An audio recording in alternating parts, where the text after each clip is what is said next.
সোমবার বঙ্গবন্ধু আন্তর্জাতিক সম্মেলন কেন্দ্রে জাতীয় চলচ্চিত্র পুরস্কার 2015 প্রদান অনুষ্ঠানে একথা বলেন তিনি।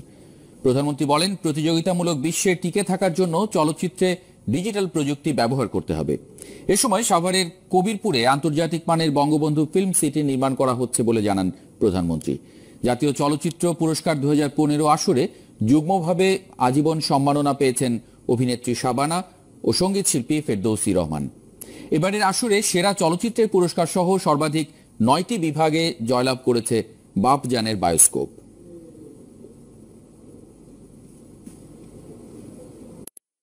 আমরা চাই আমাদের যারা বাংলাদেশে চলচ্চিত্র নির্মাণ করেন তারা আরো উন্নত মানের সিনেমা করবেন, যা আমাদের ঐতিহ্য, ইতিহাস, সংস্কৃতি, কৃষ্টি সব কিছু যেন ধারণ করতে পারে এবং আমাদের দেশের মানুষ পাশাপাশি আন্তর্জাতিকভাবেও যেন আমাদের এই শিল্পটা আরো মর্যাদা অর্জন করতে পারে, সেদিকেই বিশেষভাবে দৃষ্টি দিতে হবে। কলেজ ছাত্র সিদ্দিকুরের চোখ হারাতে বসার খবরে প্রধানমন্ত্রী উদ্বেগ প্রকাশ করেছেন বলে জানিয়েছেন সড়ক পরিবহন ও সেতুমন্ত্রী ওবায়দুল কাদের। দরকার হলে চিকিৎসার জন্য সরকারি খরচে তাকে দেশের বাইরে পাঠানো হবে বলে জানিয়েছেন তিনি। এদিকে 3 দিনের মধ্যে এই ঘটনার তদন্ত প্রতিবেদন দেয়া হবে বলে জানিয়েছেন ডিএমপি কমিশনার আসাদুজ্জামান মিয়া। আরো জানাচ্ছেন নয়নাদিত্য। তারিখ ও পরীক্ষার রুটিন ঘোষণা সহ 7 দফা দাবিতে শাহবাগে আন্দোলনে যোগ দিয়েছিল 7টি কলেজের শিক্ষার্থীরা। এ সময় তাদের ছত্রভঙ্গ করতে কাঁদানে গ্যাস ছোড়ে পুলিশ। মোবাইলে ধারণ করা এই ছবিতে দেখা গেছে একটি টিয়ার সেলের আঘাত লাগার পর পড়ে যান সিদ্দিকুর। যদিও পুলিশের দাবি সিদ্দিকুর ঠিক কিভাবে আহত হন তা তারা নিশ্চিত নন।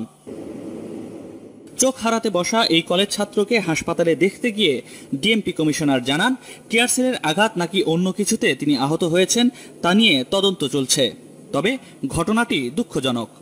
এটি অনুসন্ধান করে তদন্ত করে আমরা কারণ বের করব, কি কারণে এই আঘাতটা লাগলো, কিসের আঘাতে লাগলো, বা এইখানে অন্য কোনো পক্ষ থেকে অন্য কোনো ধরনের সাবোটেজ করা হয়েছে কিনা সে বিষয়টা আমাদের তদন্তের পর্যায়ে নিয়ে আসবো। বাট যে বিষয়টা আমি গুরুত্ব দিতে চাই, যে কারণেই হোক এটা অনভিপ্রেত, দুঃখজনক, আমরা অত্যন্ত মর্মাহত।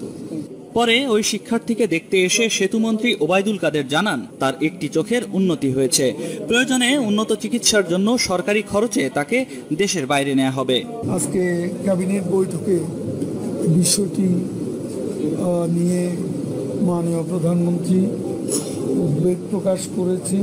প্রয়োজনে উন্নত চিকিৎসার জন্য তাকে বিদেশে পাঠাতে আমরা সরকার প্রস্তুত। এদিকে সিদ্দিকুরের স্বজনরা জানান, তার বাম চোখের অবস্থা কিছুটা ভালো জানালেও ডান চোখ নিয়ে এখনো কোনো আশার কথা শোনা